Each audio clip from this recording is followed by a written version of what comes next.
ನಮಸ್ತೆ. ವಾಸವಿ ಸಾಹಿತ್ಯ ಕಲಾವೇದಿಕೆ ಅರ್ಪಿಸುವ ಕಥಾವಾಚನ ಧರ್ಮಶ್ರೀ ಕಾದಂಬರಿ ಎಸ್.ಎಲ್. ಭೈರಪ್ಪ ವಿರಚಿತ. ಲಿಲ್ಲಿ ಮತ್ತು ಸತ್ಯ ಅವರ ಪ್ರೀತಿ, ಅವರಿಗೆ ಒಬ್ಬರನ್ನೊಬ್ಬರು ಬಿಟ್ಟಿಡಲಾಗದ ಆ ಒಂದು ಅನುಬಂಧ, ಆಮೇಲೆ ಕೊನೆಗೆ ಮದುವೆ ಆಗುವ ತೀರ್ಮಾನಕ್ಕೆ ಬಂದದ್ದು ಎಲ್ಲವನ್ನ ಕೇಳಿದ್ವಿ.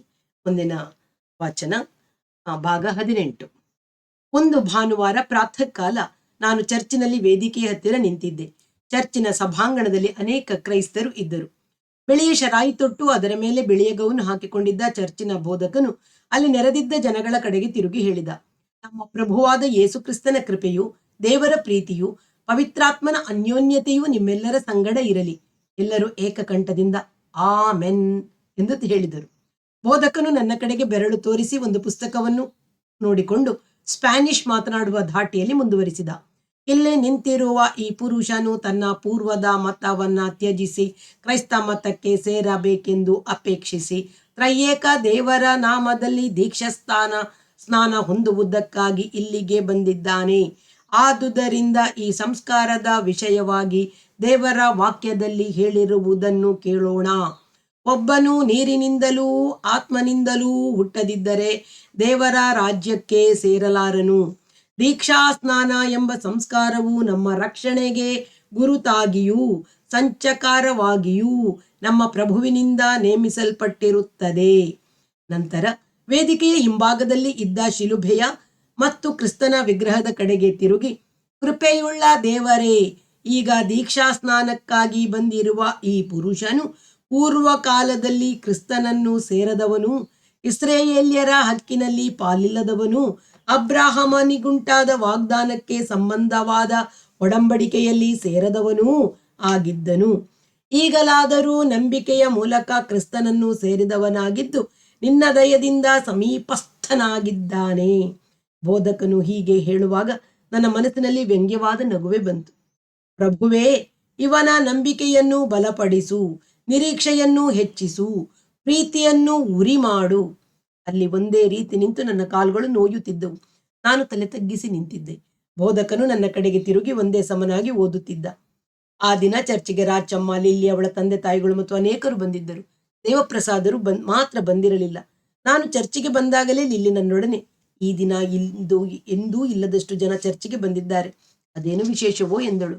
ನಾನು ಬ್ಯಾಪ್ಟೈಸ್ ಆಗೋದು ನೋಡಕ್ಕೆ ಇರಬೇಕು ಎಂದು ನಾನು ಹೇಳಿದೆ.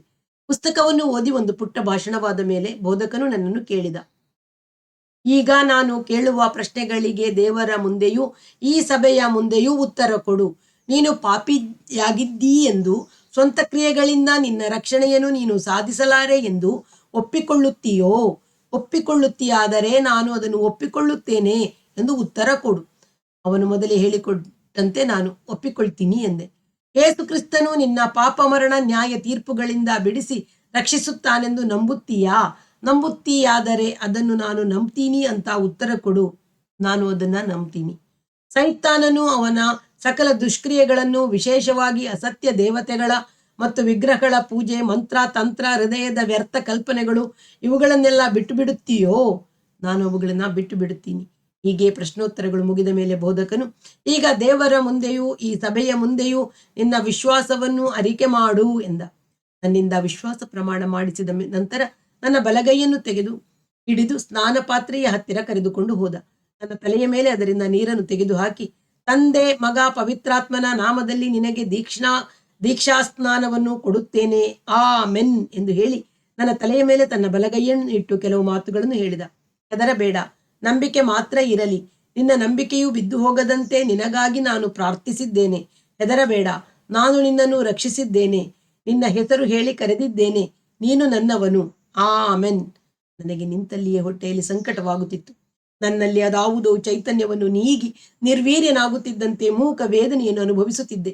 ಬೋಧಕನು ಮುಂದೆ ಏನು ಹೇಳಿದನು, ಯಾವ ಶಾಸ್ತ್ರ ಮಾಡಿದನು ನನಗೇನೂ ಗೊತ್ತಿಲ್ಲ. ಅಂತರಂಗದಲ್ಲಿ ಆಗುತ್ತಿದ್ದ ಹಿಂಸೆಯನ್ನು ನಿಸ್ಸಹಾಯಕ ಪಶುವಿನಂತೆ ಸಹಿಸುತ್ತಿದ್ದೆ. ಬಾಳಿನ ಪೂರ್ವ ಸ್ಮೃತಿ ಎಲ್ಲವೂ ಬೇಡವೆಂದರೂ ನೆನಪಿನ ಪಂಜರದೊಳಗೆ ನುಗ್ಗುತ್ತಿತ್ತು. ನಿಂತಲ್ಲಿಯೇ ಮತ ಪರಿವರ್ತನೆಯಾಯಿತು. ನಾನು ಕ್ರೈಸ್ತನಾದೆ. ನನಗೆ ಬೇರೆ ಹೆಸರು ನೀಡಲಾಯಿತು. ಸತ್ಯನಾರಾಯಣ ಝೆವಿಯರ್ ಸತ್ಯದಾಸನಾದ. ಚರ್ಚಿನ ಎಲ್ಲಾ ಕೆಲಸಗಳು ಮುಗಿಯುವ ಹೊತ್ತಿಗೆ 10:30 ಗಂಟೆ ಸಮಯವಾಗಿತ್ತು. ಚರ್ಚಿನಿಂದ ಹೊರಗೆ ಬಂದ ಮೇಲೆ ಅನೇಕರು ಬಂದು ನನ್ನ ಪರಿಚಯ ಮಾಡಿಕೊಂಡರು. ಮಿಸ್ಟರ್ ದಿಸ್ತಿನ್ ಅಮಲ್ದಾರರು, ಮಿಸ್ಟರ್ ಕ್ರಿಸ್ಟೋಫರ್ ಚನ್ನವೀರಪ್ಪನವರು, ರೈಲ್ವೆ ನೌಕರರು, ಮಿಸ್ಟರ್ ವೇಲಾಯುಧಂ, ಸಿಟಿ ಕ್ರಿಶ್ಚಿಯನ್ ಕಾಲೇಜಿನ assistant professor lady Herrington, Anglo Indian ಮಹಿಳೆ, ಮಿಷನ್ ಆಸ್ಪತ್ರೆಯ ಲೇಡಿ ಡಾಕ್ಟರ್ ಗ್ರೇಸ್ ಪಂಗಜಂ, ಅನೇಕ ಮಂದಿ ನನ್ನ ಕೈಕುಲುಕಿ ಪರಲೋಕದ ತಂದೆಯ ದಯವನ್ನು ದೊರಕಿಸಿಕೊಂಡದ್ದಕ್ಕಾಗಿ ಅಭಿನಂದಿಸಿದರು. ಹಿಂದಿರುಗಿ ಬರುತ್ತಿದ್ದಾಗ ನನ್ನ ಜೊತೆಯಲ್ಲಿ ಲಿಲ್ಲಿ ರಾಚಮ್ಮ ಇದ್ದರು. ಲಿಲ್ಲಿಯ ತಂದೆ ತಾಯಿಗಳು ಹಿಂದೆಯಿಂದ ಬರುತ್ತಿದ್ದರು. ರಾಚಮ್ಮ ಊಟಕ್ಕೆ ಕರೆದರೂ ಹೋಗದೆ ನಾನು ಕೊಠಡಿಗೆ ಬಂದೆ. ಲಿಲ್ಲಿಯು ನನ್ನ ಹಿಂದೆ ಬರುತ್ತಿದ್ದಳು. ನನಗೆ ಆಗುತ್ತಿದ್ದ ಸಂಕಟವು ನಿಂತೇ ಇರಲಿಲ್ಲ. ಕೋಣೆಗೆ ಬಂದವನೇ ಮಂಚದ ಮೇಲೆ ಮಲಗಿದೆ. ಲಿಲ್ಲಿ ನನ್ನ ತಲೆಯ ಹತ್ತಿರ ಕುಳಿತಿದ್ದಳು.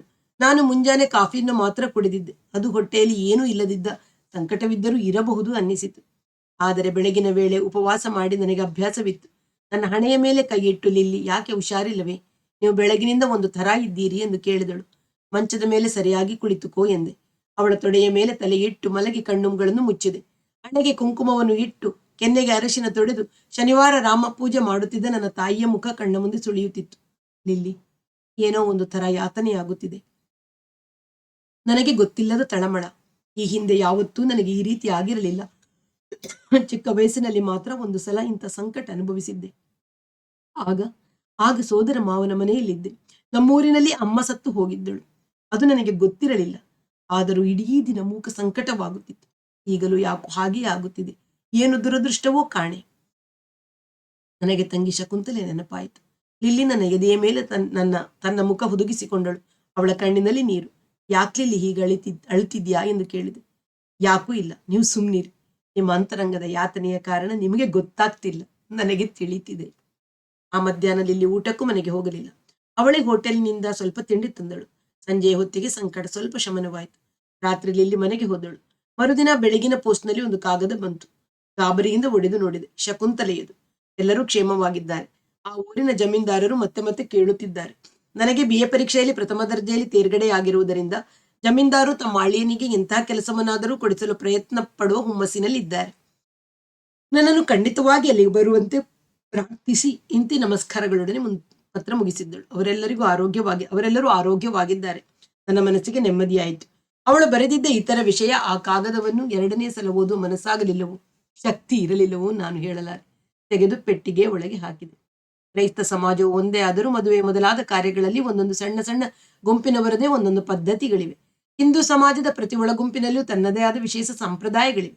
ಹಿಂದೂಗಳು ಕ್ರೈಸ್ತ ಮತಕ್ಕೆ ಸೇರಿದಾಗ ತನ್ನ ಮೊದಲಿನ ಪದ್ಧತಿಗಳನ್ನು ಪೂರ್ಣವಾಗಿ ಬಿಟ್ಟಿರುವುದಿಲ್ಲ. ಕೆಲವು ಕಡೆಗಳಲ್ಲಿ ಈಗಲೂ ಬ್ರಾಹ್ಮಣ ಕ್ರೈಸ್ತ, ಲಿಂಗಾಯತ ಕ್ರೈಸ್ತ, ಪರಯ ಕ್ರೈಸ್ತ ಎಂಬ ಬೇರೆ ಬೇರೆ ಪಂಗಡಗಳಿವೆ.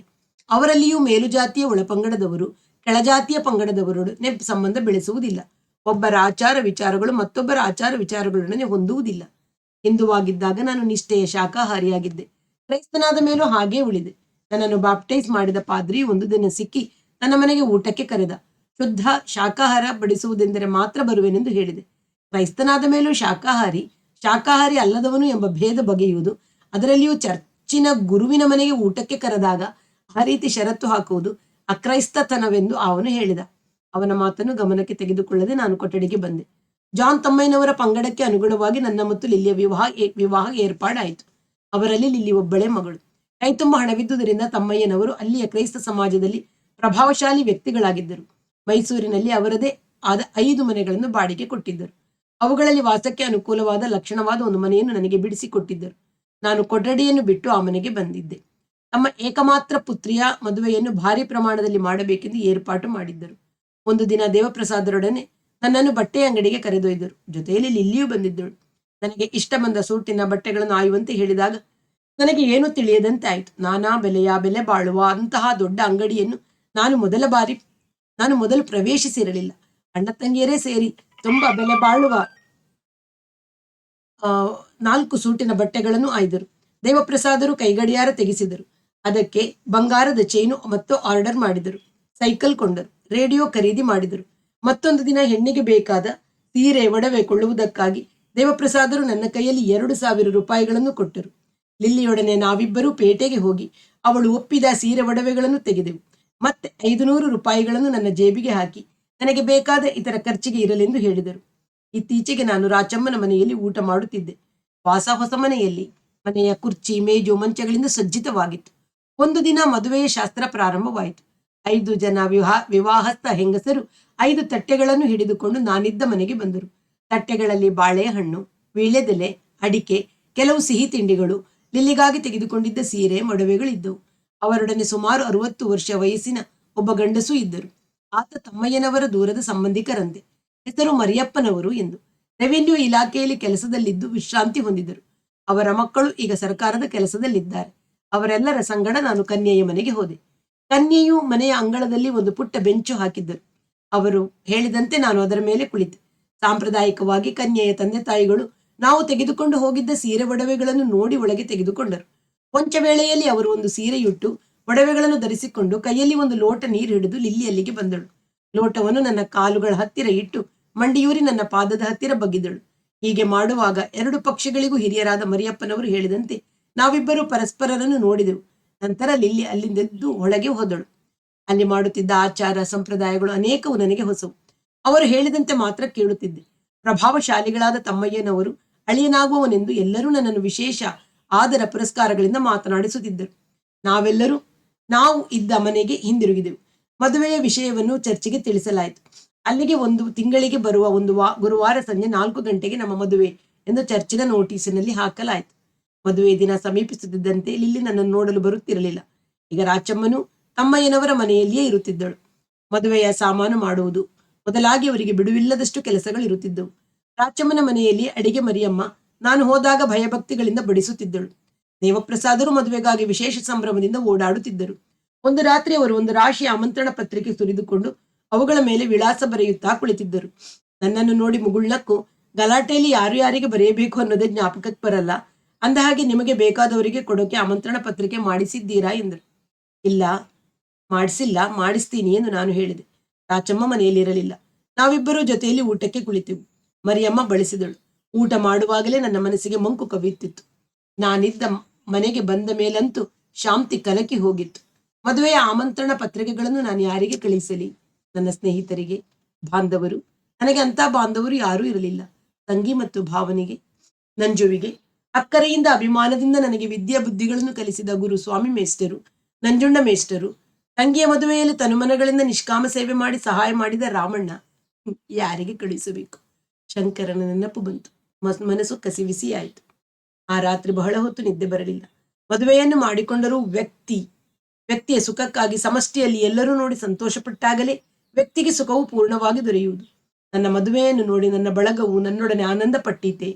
ಯಾರನ್ನು ಆಮಂತ್ರಿಸದಿದ್ದರೂ ಚಿಂತೆ ಇಲ್ಲ. ಒಂದು ತಾಯಿಯ ಹೊಟ್ಟೆಯಲ್ಲಿ ಹುಟ್ಟಿದ ತಂಗಿ, ಭಾವ ಇಬ್ಬರಾದರೂ ಬರಬೇಕು. ಅವರು ದೂರದಲ್ಲಿ ನಿಂತಾದರೂ ನನ್ನನ್ನು ನೋಡಬೇಕು ಎಂದು ಬಯಸಿದೆ. ಆಗಲೇ ಕುಳಿತು ಎಲ್ಲ ವಿಷಯವನ್ನು ತಿಳಿಸಿ, ನೀನೊಬ್ಬನಾದರೂ ನನ್ನನ್ನು ತಪ್ಪು ತಿಳಿದುಕೊಳ್ಳಬೇಡ. ನನ್ನ ಮನಸ್ಸಿನ ಹೊಯ್ದಾಟ ಆಗ ಎಷ್ಟು ಮಟ್ಟಿಗೆ ಇತ್ತು ಎನ್ನುವುದನ್ನು ನಿನಗೆ ಮೊದಲೇ ಹೇಳಿದ್ದೆ. ಈಗ ಆದದ್ದು ಆಗಿ ಹೋಗಿದೆ. ನನ್ನ ಜಾತಿಯ ಹೆಸರು ಬದಲಾಯಿಸಿದರೂ ನಾನು ನಿನ್ನ ಸ್ನೇಹಿತ, ನೀನು ನನ್ನ ಭಾವ. ಚೀಸೌ ಶಕುಂತಲೆಯ ಜೊತೆಗೆ ಖಂಡಿತ ಮದುವೆಗೆ ಬಾ. ನೀವು ಬರದಿದ್ದರೆ ನನ್ನವರೆಂದು ಮತ್ತೆ ಯಾರಿದ್ದಾರೆ ಎಂದು ಪತ್ರ ಬರೆದು ಆ ನಡುರಾತ್ರಿಯಲ್ಲಿಯೇ ಹೋಗಿ ಅಂಚೆ ಡಬ್ಬಕ್ಕೆ ಹಾಕಿ ಬಂದೆ. ಪ್ರತ್ಯೇಕವಾಗಿ ನಾನೇ ಬೇರೆ ಪತ್ರಿಕೆಗಳನ್ನು ಅಚ್ಚು ಮಾಡಿಸುವ ಅಗತ್ಯವಿರಲಿಲ್ಲ. ಮುಂಜಾನೆ ಎದ್ದ ತಕ್ಷಣ ಬೇಗನೆ ಬಂದು ನನ್ನನ್ನು ನೋಡುವಂತೆ ಲಿಲ್ಲಿಗೆ ಹೇಳಿ ಕಳಿಸಿದೆ. ಅವಳು ಅರ್ಧ ಗಂಟೆಯಲ್ಲಿ ಬಂದಳು. ನೋಡಿದ ತಕ್ಷಣ, ಯಾಕೆ ಹೀಗಿದ್ದೀರಿ? ಕಣ್ಣೆಲ್ಲ ಕೆಂಪಾಗಿದೆ. ರಾತ್ರಿ ನಿದ್ದೆನೆ ಮಾಡಿಲ್ಲ ಅಂತ ಕಾಣುತ್ತೆ. ಹುಷಾರಾಗಿದ್ದೀರೋ ಇಲ್ವೋ? ಹುಷಾರು ಇನ್ನೂ ತಪ್ಪಿಲ್ಲ, ಬಾ ಕುಳಿತುಕೋ ಎಂದು ಹತ್ತಿರ ಬಂದು ಕುಳಿತು ಸಂತೈಸುವ ದನಿಯಲ್ಲಿ ಲಿಲ್ಲಿ, ಯಾಕೆ ಹೀಗಿದ್ದೀರಾ ಹೇಳಿ ಎಂದಳು ಮತ್ತೊಮ್ಮೆ. ಲಿಲ್ಲಿ, ಸುಖವಾಗಿರೋದು ನನ್ನ ಹಣೆಯಲ್ಲಿ ಬರದಿಲ್ಲ ಅಂತ ಕಾಣುತ್ತೆ. ನೀನು ಹತ್ತಿರ ಇದ್ದರೆ ಮಾತ್ರ ಮನಸ್ಸು ನೆಮ್ಮದಿಯಿಂದ ಇದ್ದೀತು. ಆ ಮನೆಗೆ ಹೋಗ್ಬೇಡ, ಇಲ್ಲೇ ಇರು. ಇನ್ನೇನು 10 ದಿನ ತಾನೆ, ಆಮೇಲೆ 1 ದಿನವೂ ನಾನು ನಿಮ್ಮನ್ನ ಬಿಟ್ಟಿರೋಲ್ಲ. ಈಗ ಯಾಕೆ ಹೀಗಿದ್ದೀರಿ? ನಮ್ಮ ತಾಯಿ ಹೊಟ್ಟೆಯಲ್ಲಿ ಹುಟ್ಟಿ ಬದುಕಿರೋರು ನಾನು ನನ್ನ ತಂಗಿ ಇಬ್ಬರೇ. ನನ್ನ ಮದುವೆಗೆ ಅವಳು ಬರಬೇಕು. ಹಾಗಂತ ನಿನ್ನೆ ರಾತ್ರಿ ಕಾಗದ ಬರದೆ. ಬರ್ತಾಳೋ ಇಲ್ವೋ ಗೊತ್ತಿಲ್ಲ ಎಂದೆ. ನೀವೇ ಹೋಗಿ ಕರೆದುಕೊಂಡು ಬನ್ನಿ. ಅದು ಬೇಡ, ಅಲ್ಲಿ ಹೋಗೋಕೆ ಆಗಲ್ಲ ಅಂತ ಒಂಥರದ ಅಧೈರ್ಯ ಉಂಟಾಯ್ತು. ಪತ್ರಿಕೆಗೆ ಬೆಲೆ ಕೊಟ್ಟು ಅವ್ರು ಬಂದ್ರೆ ಬರ್ಲಿ, ಇಲ್ದಿದ್ರೆ ಅವರ ಸಂತೋಷ. ಲಿಲ್ಲಿ ಹೇಳೋಳಾದ್ರೂ ಏನು, ಸುಮ್ಮನಾದಳು. ಮನೆಯಲ್ಲಿ ಕೆಲಸ ಇದ್ದರೂ ಬಿಡುವು ಮಾಡಿಕೊಂಡು ಆ ದಿನದಿಂದ ಮುಂಜಾನೆ ಮತ್ತು ಸಂಜೆ ನನ್ನೊಡನೆ ಇರುತ್ತಿದ್ದಳು. ಮದುವೆಯ ದಿನ ಚರ್ಚಿನ ಹೊರಗೆ ಒಳಗೆ ಜಲ್ಲಿಯ ಕಾಗದ ಸುರುಳಿಗಳಿಂದ ಅಲಂಕಾರ ಮಾಡಿದ್ದರು. ಹೊರ ಬಾಗಿಲಿಗೆ ಬಾಳೆಯ ಕಂಬ ಕಟ್ಟಿ ಬಾಳೆ ಎಲೆಗಳನ್ನು ಚಿಲುಬೆಯ ಆಕೃತಿಯಲ್ಲಿ ಬಾಗಿಸಿ ಕಟ್ಟಿದ್ದರು. ಹೊರ ಆವರಣದಲ್ಲಿ ಕಾರು, ಟ್ಯಾಕ್ಸಿ ಮತ್ತು ಜಡಕಗಳು ತುಂಬಿದ್ದವು. ಎಲ್ಲೆಲ್ಲೂ ಗದ್ದಲ. ನನಗೆ ಪರಿಚಯವಿಲ್ಲದ ಅನೇಕರು ಇತರ ಅಪರಿಚಿತರನ್ನು ಪರಿಚಯ ಮಾಡಿಕೊಡುತ್ತಿದ್ದರು. ಎಲ್ಲರೂ ಹೆಚ್ಚು ಕಡಿಮೆ ಇಂಗ್ಲಿಷ್ ಮಾತನಾಡುವವರೇ. ಸರ್ಕಾರದ ಕೆಲಸದಲ್ಲಿರುವವರು, ಮೆಕ್ಯಾನಿಕ್ಗಳು, ಕಾಲೇಜಿನ ಅಧ್ಯಾಪಕರು, ಹೈಸ್ಕೂಲಿನ ಉಪಾಧ್ಯಾಯರು, ಚರ್ಚಿನ ಕೆಲಸಗಾರರು, ಕನ್ನಡಿಗರು, ಮಲಯಾಳಿಗಳು, ಸಿಸ್ಟರ್ಗಳು. ನನಗೆ ಯಾರ ನೆನಪೂ ಇಲ್ಲ, ಯಾರ ಗುರುತೂ ಇಲ್ಲ. ದೇವಪ್ರಸಾದರು ತುಂಬ ಉತ್ಸಾಹದಿಂದ ಓಡಿಯಾಡುತ್ತಿದ್ದರು. ಸಭಾಂಗಣದ ಒಂದು ಭಾಗ ತುಂಬ ಸೇರಿದ್ದ ಹೆಂಗಸರ ಮೇಲ್ವಿಚಾರಣೆಯನ್ನು ರಾಚಮ್ಮ ಮತ್ತು ಇತರ ಕೆಲವರು ನೋಡಿಕೊಳ್ಳುತ್ತಿದ್ದರು. ರಾಚಮ್ಮನ ತಾಯಿ ಮತ್ತು ತಂದೆ ಜೋಸೆಫ್ ಗೌಡರು ಬಂದಿದ್ದರು. ತಂದೆಗೆ ನನ್ನನ್ನು ತೋರಿಸಿ, ರಾಚಮ್ಮ, ನಾನು ನರಸಾಪುರದ ಮಿಡ್ಲ್ ಸ್ಕೂಲ್ನಲ್ಲಿ ಓದುತ್ತಿದ್ದಾಗ ನನ್ನ ಜೊತೆ ಬರ್ತಿರ್ಲಿಲ್ವೇ ಸತ್ಯ ಅಂತ? ಅವನೇ ಈಗ ನಮ್ಮ ಸಂಬಂಧಿ ಆಗ್ತಿದ್ದಾನೆ ಎಂದು ಪರಿಚಯ ಮಾಡಿಕೊಟ್ಟಾಗ ಜೋಸೆಫ್ ಗೌಡರು ಗೌರವದಿಂದ ಕೈ ಮುಗಿದು, ಬಹಳ ಸಂತಾಸ, ಎಲ್ಲ ತಂದೆ ಆಶೀರ್ವಾದ ಎಂದರು. ನನ್ನವರಾಗಿ ಯಾರೂ ಬಂದಿರಲಿಲ್ಲ. ನಂಜುವಿಗೆ ನನ್ನ ಪತ್ರ ತಲುಪಿರಲೇಬೇಕು. ಆದರೂ ಇಲ್ಲಿಯ ವಾತಾವರಣವನ್ನು ನೋಡಿದ ನನಗೆ ನಂಜು ಬಂದರೂ ಅವರು ಸಂತೋಷ ಪಡುವ ಸ್ಥಳವಲ್ಲವೆನಿಸಿತು. ಅಲ್ಲಿ ಸೇರಿದ್ದ ಹೆಂಗಸರ ಗುಂಪು ನೋಡಿದರೆ ಅವರೆಲ್ಲರೂ ಹಿಂದೂ ಸ್ತ್ರೀಯರೇ ಎಂಬ ಭಾವನೆ ಬರುತ್ತಿತ್ತು. ಎಲ್ಲರೂ ಕೆಲವರನ್ನು ಮಾತ್ರ ಬಿಟ್ಟರೆ ಸೀರೆ ಉಟ್ಟು ಹೂ ಮುಡಿದಿದ್ದರು. ಆದರೆ ಯಾರ ಹಣೆಯಲ್ಲೂ ಕುಂಕುಮವಿರಲಿಲ್ಲ. ಎಲ್ಲರದು ಬೋಳು ಹಣೆ. ಅದೊಂದು ನೋಟವೇ ನನ್ನ ಮನಸ್ಸಿನಲ್ಲಿ ಆ ವಾತಾವರಣದ ಅಪರಿಚಿತತನವನ್ನು ಉಂಟು ಮಾಡುತ್ತಿತ್ತು. ಗಂಡಸರು ಅಷ್ಟೇ, ಸೂಟು ಬೂಟು ಕೋಟಿನವರೇ. ಶಕುಂತಲೆಯ ಮದುವೆಯಲ್ಲಿದ್ದ ಪಂಚವಧುದು ಹಣೆಗೆ ವಿಭೂತಿ ಧರಿಸಿದ್ದ ಗಂಡಸರು, ಮಂಗಳ ದ್ರವ್ಯಗಳನ್ನಿಟ್ಟ ಹೆಂಗಸರು ಇಲ್ಲಿ ಇರಲಿಲ್ಲ. ವೇದ, ಮಂತ್ರ, ಅಗ್ನಿಹೋತ್ರಗಳ ಸಂಸ್ಕೃತಿಯ ಗಂಧವೂ ಕಾಣಿಸದು. ರಾಚಮ್ಮ, ದೇವಪ್ರಸಾದರನ್ನು ಬಿಟ್ಟರೆ ನನ್ನವರೆಂಬ ಒಂದು ನರ ಪ್ರಾಣಿಯೂ ಇರಲಿಲ್ಲ. ಇಡೀ ಜನರ ಗುಂಪು ನನಗೆ ಸಂಬಂಧವಿಲ್ಲದ ಸಂತೆಯಂತೆ ಕಾಣುತ್ತಿತ್ತು. ನನ್ನ ಅಂತರ್ಯವು ಬಿಕೋ ಎನ್ನುವ ಹಾಳು ಮನೆಯಾಗಿತ್ತು. ಸೂಟು ಹಾಕಿದ್ದ ನಾನು ಮೊದಲು ವೇದಿಕೆಯ ಹತ್ತಿರ ಹೋಗಿ ಮಂಡಿಯೂರಿ ಕುಳಿತೆ. ಅಲ್ಲಿ ಲಿಲ್ಲಿ ನನ್ನ ಪಕ್ಕದಲ್ಲಿ ಕುಳಿತಳು. ಚರ್ಚಿ ಪಾದ್ರಿಯು ಅಲ್ಲಿಗೆ ಬಂದ ಮೇಲೆ ಎಲ್ಲರಿಂದಲೂ ಪ್ರಾರ್ಥನೆ ಆಯಿತು. ಪಾದ್ರಿ ನಮ್ಮಿಬ್ಬರಿಂದಲೂ ವಚನ ಸ್ವೀಕಾರ ಮಾಡಿಸಿದ. ನಮ್ಮಿಬ್ಬರಿಗೂ ಕೈ ಹಿಡಿಸಿದ. ಶಿಲುಬೆಯ ತಾಳಿಯನ್ನು ನನ್ನಿಂದ ಲಿಲ್ಲಿಯ ಕೊರಳಿಗೆ ಕಟ್ಟಿಸಿದ. ಜನರೆಲ್ಲರಿಂದಲೂ ಇಂಗ್ಲಿಷ್ ಧಾಟಿಯಲ್ಲಿ ಮತ್ತೆ ಪುನಃ ಪ್ರಾರ್ಥನೆಯಾಯಿತು. ಮದುವೆಗಾಗಿ ಇಟ್ಟಿರುವ ರಿಜಿಸ್ಟರ್ಗೆ ನನ್ನಿಂದ ಮತ್ತು ಲಿಲ್ಲಿಯಿಂದ ರುಜು ಮಾಡಿಸಿಕೊಂಡರು. ಝೇವಿಯರ್ ಸತ್ಯದಾಸ ಮತ್ತು ಲಿಲ್ಲಿಯರು ಗಂಡ ಹೆಂಡತಿಯರಾದರು. ಚರ್ಚಿನ ಸಭಾಂಗಣದಲ್ಲಿ ಸೇರಿದ್ದ ಎಲ್ಲ ಜನರು ಎದ್ದು ನಿಂತರು. ನಾನು, ಲಿಲ್ಲಿ, ಅವಳ ತಂದೆ ತಾಯಿ ಮೊದಲಾದವರು ಚರ್ಚಿನ ಹೆಬ್ಬಾಗಿಲಿಂದ ಹೊರಟೆವು. ಎಲ್ಲಾ ಜನರು ನಮ್ಮ ಮೇಲೆ ಅರಶಿನದಲ್ಲಿ ಕಲಿಸಿದ ಅಕ್ಕಿ ಕಾಳುಗಳನ್ನು ಎರಚಿದರು. ನಾವು ಹೋಗುತ್ತಿರುವಾಗ ಚರ್ಚಿನ ಒಳಬಾಗಿಲಿನ ಹತ್ತಿರ ಒಂದು ಕೈಚೀಲ ಹಿಡಿದು ನಂಜು ನಿಂತದ್ದು ಕಾಣಿಸಿತು. ಅವನನ್ನು ಕಂಡು ನಾನು ಕ್ಷಣಕಾಲ ನಿಂತು, ಶಕುಂತಲೆ ಬರಲಿಲ್ಲವೇ ಎಂದು ಕೇಳಿದೆ. ತಕ್ಷಣ ಉತ್ತರಿಸಲಿಲ್ಲ. ನಂಜುವನ್ನು ಮನೆಗೆ ಕರೆದುಕೊಂಡು ಬರುವಂತೆ ಹತ್ತಿರದಲ್ಲಿ ಒಬ್ಬರಿಗೆ ಹೇಳಿ ನಾನು ಮುಂದೆ ಸಾಗಿದೆ. ಚರ್ಚಿನ ಹೆಬ್ಬಾಗಿಲಿನಲ್ಲಿ ಅಲಂಕರಿಸಿ ನಿಂತಿದ್ದ ಒಂದು ಕಾರಿನಲ್ಲಿ ನಮ್ಮಿಬ್ಬರನ್ನು ಕೂರಿಸಿಕೊಂಡು ಮೆರವಣಿಗೆಯಲ್ಲಿ ಲಿಲ್ಲಿಯ ಮನೆಗೆ ಕರೆತಂದರು. ಮನೆಯ ಬಾಗಿಲಿನಲ್ಲಿ ನಮಗೆ ಅರಿಶಿನದ ನೀರಿನಿಂದ ಆರತಿ ಮಾಡಿದರು. ಈಡುಗಾಯಿ ಹಾಕಿದರು. ಮನೆಯ ಮುಂದಿನ ಅಂಗಳದಲ್ಲಿ ಹಾಕಿದ್ದ ಚಪ್ಪರದ ನಡುವೆ ಇರಿಸಿದ್ದ ಸೋಫಾದ ಮೇಲೆ ನಮ್ಮಿಬ್ಬರಿಗೂ ಆರತಿಗೆ ಕೂರಿಸಿದರು. ಅಷ್ಟರಲ್ಲಿ ಎಲ್ಲಾ ಜನರು ಚರ್ಚಿನಿಂದ ಹಿಂದಿರುಗಿದ್ದರು. ಸಿನಿಮಾ ಹಾಡಿನ ರೆಕಾರ್ಡುಗಳಿಗೆ ಜೋಡಿಸಿದ್ದ 2 ಲೌಡ್ ಸ್ಪೀಕರ್ಗಳು ಅರಚುತ್ತಿದ್ದವು. ಅನೇಕ ಜನ ಆಮಂತ್ರಿತರು ಬಂದು ತುಂಬಿದರು. ಎಲ್ಲರಿಂದಲೂ ಮೊದಲು ಬೈಬಲ್ನ ಒಂದು ಹಾಡಿನ ಪ್ರಾರ್ಥನೆ ಆಯಿತು. ವಧುವರರಿಗೆ ಬಂದ ಉಡುಗೊರೆಗಳ ಒಂದು ರಾಶಿ ನಮ್ಮ ಸೋಫಾದ ಹಿಂದೆ ಸುರಿಯಿತು. ಅಷ್ಟರಲ್ಲಿ ನಂಜು ಅಲ್ಲಿಗೆ ಬಂದ. ಒಂದು ಬೆಳ್ಳಿಯ ಲೋಟ ಮತ್ತು ಲಿಲ್ಲಿಗೆ ಒಂದು ರವಕೆಯ ಕಣವನ್ನು ಕೊಟ್ಟ. ಆಗಲೇ ರಾತ್ರಿ 8 ಗಂಟೆಯಾಗಿತ್ತು. ನಾನಿನ್ನು ಹೊರಡ್ತೀನಿ ಅಂದ. ಮದುವೆಯಾಗುವ ವರನಲ್ಲಿ ಇರಬೇಕಾದ ಉತ್ಸಾಹ, ಸಂತಸ, ಸಡಗರಗಳು ನನ್ನಲ್ಲಿ ಮಧ್ಯಾಹ್ನದಿಂದಲೂ ಇರಲಿಲ್ಲ. ನನ್ನ ಚೇತನಕ್ಕೆ ಮಂಕು ಬಡಿದಿತ್ತು. ನಂಜುವಿನ ಮಾತನ್ನು ಕೇಳಿ ಕರುಡಿಗೆ ಚೂರಿ ಹಾಕಿದಂತಾಯ್ತು. ಅವನ ಕೈ ಹಿಡಿದು, ನಿನ್ ಕೈಲಿ ಮಾತಾಡಬೇಕು, ಸ್ವಲ್ಪ ಇರು, ಇನ್ ಸ್ವಲ್ಪ ಹೊತ್ತಲ್ಲಿ ಇದೆಲ್ಲ ಮುಗಿಯುತ್ತೆ ಎಂದೆ. ಇರ್ತೀನಿ ಎಂದು ಹೇಳಿ ಅವನಲ್ಲಿಂದ ಮರೆಯಾದ. ಉಡುಗೊರೆಗಳನ್ನು ಸ್ವೀಕರಿಸುವ ಸಮಾರಂಭ ಮುಗಿದ ಮೇಲೆ ನಂಜುವಿಗಾಗಿ ಹುಡುಕಾಡಿಸಿದೆ. 4 ಗಂಟೆಯ ಮೇಲೆ ಅವನು ಹೊರಗಿನಿಂದ ಬರುತ್ತಿದ್ದದ್ದು ಕಾಣಿಸಿತು. ಮನೆಯ ಒಳಗಿನ ರೂಮಿಗೆ ಅವನನ್ನು ಕರೆದುಕೊಂಡು ಹೋದೆ. ಅಲ್ಲಿಯೇ ಒಳಗಿದ್ದ ಅಂಗಳದಲ್ಲಿದ್ದ ಲಿಲ್ಲಿಯನ್ನು ಒಳಗೆ ಕರೆದು ಬಾಗಿಲು ಹಾಕಿ, ಇವನೇ ನನ್ನ ಭಾವ ನಂಜು ಎಂದು ಪರಿಚಯ ಮಾಡಿಕೊಟ್ಟೆ. ಲಿಲ್ಲಿ ನಂಜುವಿಗೆ ಕೈ ಮುಗಿದಳು. ಅಲ್ಲಿಯೇ ಇದ್ದ ಒಂದು ಕುರ್ಚಿಯ ಮೇಲೆ ನಂಜುವನ್ನು ಕೂರಿಸಿ ನಾವಿಬ್ಬರು ಅವನ ಹತ್ರ ಕುಳಿತೆವು.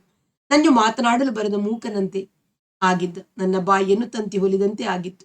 ಅಸಹನೀಯವಾದ ಮೌನವನ್ನು ತಪ್ಪಿಸಿ ಲಿಲ್ಲಿಯೇ ನಂಜುವನ್ನು, ಇವರ ತಂಗಿ ಬರಲಿಲ್ಲವೇ ಎಂದು ಕೇಳಿದಳು. ಅವರು ಬರಲಿಲ್ಲ. ಯಾಕೆ ಬರಲಿಲ್ಲ ಅನ್ನೋ ಕೇಳುವ ಅವಶ್ಯಕತೆ ಇರಲಿಲ್ಲ. ಅಷ್ಟರಲ್ಲಿ ನಂಜುವೆ, ಇಬ್ಬರೂ ಬರಬೇಕು ಅಂತ ಹೊರಟಿದ್ದೆವು, ಆದ್ರೆ ಅಷ್ಟರಲ್ಲಿ ತೊಂದರೆ ಆಯ್ತು, ಮೈಲಿಗೇಲಿ ಹೊರಡೋಕೆ ಆಗ್ಲಿಲ್ಲ ಅಂದ. ಆ ಮಾತು ಎಷ್ಟು ವಾಸ್ತವವಾದದ್ದು, ಎಷ್ಟು ಭಾಗ ಕಲ್ಪಿತವಾದದ್ದು ಎಂದು ನನಗೆ ತಿಳಿಯಿತು. ನನ್ನ ನಾಲಿಗೆ ಕಟ್ಟಿ ಹೋಗಿತ್ತು. ಲಿಲ್ಲಿ, ನೀವು ಊಟ ಮಾಡೋರಂತೆ ಜೊತೆಯಲ್ಲಿ ಎಂದು ಹೇಳುತ್ತಿರುವಾಗಲೇ, ಇಲ್ಲ, ಈಗ ತಾನೇ ನಾನು ಊಟ ಮಾಡಿ ಬಂದೆ, ನೀವು ಯೋಚನೆ ಮಾಡಬೇಡಿ, ಎಲ್ಲಿ ಎಂದು ಕೇಳುವ ಅಗತ್ಯವಿರಲಿಲ್ಲ. ಹೊರಗೆಲ್ಲರಿಗೂ ಊಟಕ್ಕೆ ಬಡಿಸುವ ಗದ್ದಲ ನಡೆದಿತ್ತು. 1 ನಿಮಿಷ ಬರ್ತೀನಿ ಎಂದು ಹೇಳಿ ಲಿಲ್ಲಿ ಹೊರಗೆ ಹೋದಳು. ನಾನು ನಂಜುವನ್ನು, ಎಲ್ಲಿ ಇಳ್ಕೊಂಡಿದೀಯಾ, ನಿನ್ನ ಸಾಮಾನೆಲ್ಲ ಎಲ್ಲಿ ಎಂದು ಕೇಳಿದೆ.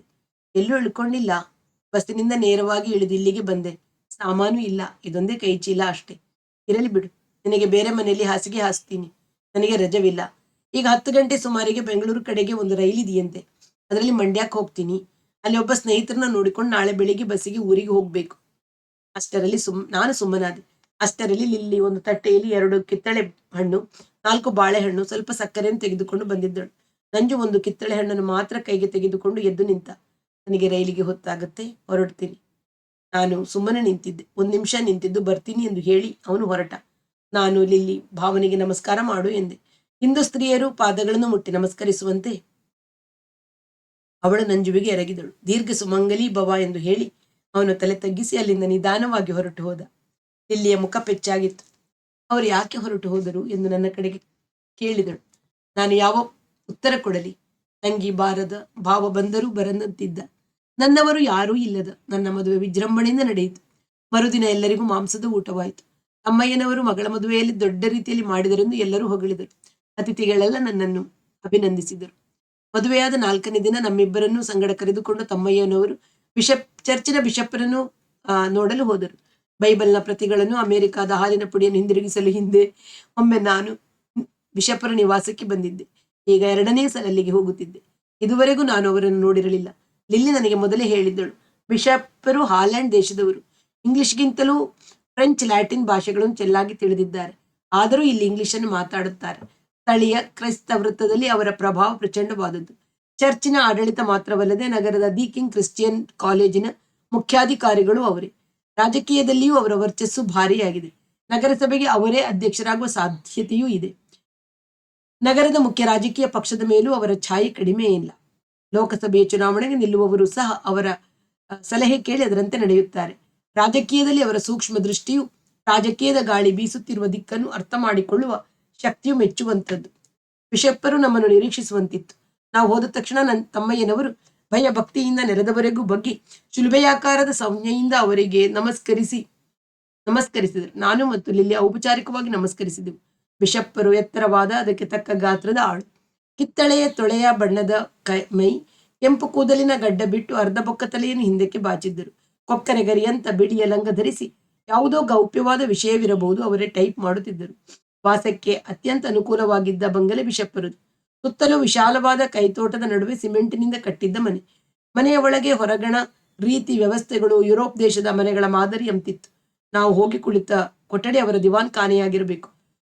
ಗೋಡೆಯ ಮೇಲೆ ಮರದ ಶಿಲುಬೆ, ಬೈಬಲಿನ ಕೆಲವು ವಾಕ್ಯಗಳು, ಕೆಲವು ಪಟಗಳು, ಪುಸ್ತಕಗಳನ್ನಿರುವ 2 ಅಲ್ಮೇರಾ, 3 ಸೋಫಾ, ನಡುವೆ ಟೀಪಾಯಿ ಮತ್ತು ಆಸ್ಟ್ರೆ. ಅರ್ಧ ತೆರೆದಿದ್ದ ಒಳಬಾಗಿಲಿನಿಂದ ಪಕ್ಕದ ಕೊಠಡಿಯಲ್ಲಿದ್ದ ಸುಸಜ್ಜಿತ ಹಾಸಿಗೆ ಮಂಚಗಳು ಕಾಣಿಸುತ್ತಿದ್ದವು. ದಿವಾನ್ ಖಾನೆಯ ನೆಲಕ್ಕೆ ಬೆಲೆ ಬಾಳುವ ರತ್ನಗಂಬಳಿಯನ್ನು ಹಾಕಿತ್ತು. ಅವರು ನಗುಮುಖದಿಂದ ನಮ್ಮನ್ನು ಸ್ವಾಗತಿಸಿ ಮಾತನಾಡಿದರು. ಅವರು ಇಂಗ್ಲಿಷ್ ಉಚ್ಚಾರ ಮಾಡುವ ರೀತಿಯಿಂದ ನನಗೆ ಅರ್ಥವಾಗುವುದು ಸ್ವಲ್ಪ ಕಷ್ಟವಾಗಿತ್ತು. ನೀವು ಇವರ ಮಗಳನ್ನು ಮದುವೆಯಾದದ್ದು ಕೇಳಿದೆ, ತುಂಬಾ ಸಂತೋಷವಾಯಿತು. ಮಿಸ್ ಲಿಲಿ ನಮ್ಮ ಕಾಲೇಜಿನ ವಿದ್ಯಾರ್ಥಿನಿ. ತಂದೆಯು ನಿಮ್ಮನ್ನು ಹರಿಸುತ್ತಾನೆ ಅಂದಹಾಗೆ ನೀವು ಬ್ಯಾಪ್ಟೈಸ್ ಆದದ್ದು ಯಾವಾಗ? 2 ತಿಂಗಳಲ್ಲಿ, ಲಿಲಿ ಉತ್ತರವಿತ್ತಳು. ನೀವು ಕೊನೆಗಾದರೂ ಪವಿತ್ರ ಸತ್ಯವನ್ನು ಸ್ವೀಕರಿಸಿದಿರಲ್ಲ. ನಿಮ್ಮಲ್ಲಿ ಮೂಡಿರುವ ಬೆಳಕು ದಿನದಿನ ವರ್ಧಿಸಲಿ. ಸತ್ಯದ ಬೆಳಕಿನ ವಿಷಯ ನಾವು ಎಂದಿಗೂ ಸ್ವಾರ್ಥಿಗಳಾಗಬಾರದು. ಪ್ರತಿಯೊಬ್ಬ ಮಾನವನಿಗೂ ಅದು ದೊರೆಯುವಂತಾಗಬೇಕು. ಪ್ರತಿಯೊಬ್ಬನೂ ತಂದೆಯಾದ ಜೀಸಸ್ ಕ್ರೈಸ್ಟ್ನ ಮೂಲಕ ದೇವರ ರಾಜ್ಯವನ್ನು ಸೇರುವಂತಾಗಲಿ. ಅದಕ್ಕಾಗಿ ನಾವು ಪ್ರಯತ್ನಿಸಬೇಕು. ಪ್ರವಾದಿಯ ಧ್ವನಿಯು ಆವೇಶಪೂರ್ಣ ಭಾಷೆಯಲ್ಲಿ ತಮ್ಮ ನೀಲವರ್ಣದ ಕಣ್ಣುಗಳಿಂದ ಭವಿಷ್ಯವನ್ನು ನೋಡುವ ದೃಷ್ಟಿಯಿಂದ ಅವರು ಹೇಳಿದರು. ಅಷ್ಟರಲ್ಲಿ ಅವರು ಬಟ್ಲರ್ನು ನಮಗೆ ಕಾಫಿ ಬಿಸ್ಕತ್ತನ್ನು ತಂದುಕೊಟ್ಟ. ನಾವು ತೆಗೆದುಕೊಂಡಾದ ಮೇಲೆ, ನೀವು BA ಪರೀಕ್ಷೆಯಲ್ಲಿ ಮೊದಲನೇ ತರಗತಿಯಲ್ಲಿ ತೇರ್ಗಡೆಯಾಗಿರುವಿರಂತೆ ಹೌದು. ಮುಂದೇನು ಮಾಡಬೇಕೆಂದು ಯೋಚಿಸಿರುವಿರಿ? ಯಾವ ಯೋಚನೆಯೂ ಮಾಡಿಲ್ಲ. ಯಾವ ಕೆಲಸಕ್ಕಾದರೂ ಸೇರುತ್ತೇನೆ. ಸಹಾನುಭೂತಿಯಿಂದ ಆಲೋಚಿಸುತ್ತಾ ಕೆಳತುಟಿಯನ್ನು ಒಮ್ಮೆ ಕಚ್ಚಿದರು. ಯಾವುದಕ್ಕೂ ಯೋಚಿಸಬೇಡಿ. ನಿಮ್ಮಂಥ ಪ್ರತಿಭಾವಂತರು ಸಾಮಾನ್ಯವಾದ ಹೆಚ್ಚು ಪ್ರಯೋಜನಕಾರಿಯಲ್ಲದ ಕೆಲಸದಲ್ಲಿ ಆಯುಷ್ಯವನ್ನು ಸವೆಸಬಾರದು. ನೀವು ನಿಜವಾದ ಬುದ್ಧಿ ಶಕ್ತಿ ಉಳ್ಳವರು ಎಂದು ನನಗೆ ತಿಳಿದಿದೆ. ಹೈಸ್ಕೂಲ್ನಲ್ಲಿ ಓದುತ್ತಿದ್ದಾಗ ನೀವು ಉತ್ತಮ ವಾಗ್ಮಿಗಳಂತೆ. ಪ್ರಭುವು ನಿಮ್ಮ ಯೋಗ್ಯತೆಗೆ ತಕ್ಕ ದಾರಿಯನ್ನು ತೋರಿಸುತ್ತಾನೆ. ಅಲ್ಲದೆ ಜಾನ್ ತಮ್ಮಯ್ಯನವರು ಅಳಿಯ, ಒಬ್ಬಳೇ ಮಗಳ ಗಂಡನಾಗಿರುವ ನೀವು ಯಾವುದಕ್ಕೂ ಯೋಚಿಸುವ ಪ್ರಮೇಯವಿಲ್ಲ. ಕೆಲವು ದಿನ ಸಂತೋಷದಿಂದ ಕಾಲ ಕಳೆಯಿರಿ, ಆಗಾಗಿ ಇಲ್ಲಿಗೆ ಬರುತ್ತೀರಿ ಎಂದರು. ತಮ್ಮಯ್ಯನವರ ಮುಖದ ಮೇಲೆ ಕೃತಜ್ಞತೆ ಮತ್ತು ಭಕ್ತಿಭಾವಗಳು ತುಂಬಿದವು. ನಾವೆಲ್ಲರೂ ಮತ್ತೊಮ್ಮೆ ಅವರಿಗೆ ನಮಸ್ಕರಿಸಿ ಹಿಂದಿರುಗಿದೆವು. ಮದುವೆಯಾದ 1 ವಾರದಲ್ಲಿ ನಾವು ಬೇರೆ ಮನೆಗೆ ಬಂದೆವು. ಸಂಸಾರಕ್ಕೆ ಯಾವ ವಿಧದಲ್ಲಿ ಕೊರತೆಯೂ ಎನಿಸದಂತೆ ಲಿಲ್ಲಿಯ ತಂದೆ ನಮಗೆ ಬೇಕಾದ ಪದಾರ್ಥಗಳನ್ನು ಕೊಂಡುಕೊಟ್ಟಿದ್ದರು. ಮದುವೆಗೆ ಮೊದಲೇ ಬೇಕಾದ ಕುರ್ಚಿ, ಮೇಜು, ಮಂಚ, ಟೀಪೈ ಮೊದಲಾದವನ್ನು ಹಾಕಿ ಸಜ್ಜುಗೊಳಿಸಿದ್ದರು. ಅಳಿಯನಿಗೆ ಮದುವೆಯಲ್ಲಿಯೇ ರೇಡಿಯೋ, ಸೈಕಲ್ಗಳನ್ನು ತೆಗೆದಿದ್ದರು. ರಾಚಮ್ಮ ಅವಳ ಮನೆಯ ಅಡಿಗೆಯ ಮರಿಯಮ್ಮನನ್ನು ನಮ್ಮ ಮನೆಗೆ ಕಳಿಸಿದ್ದಳು.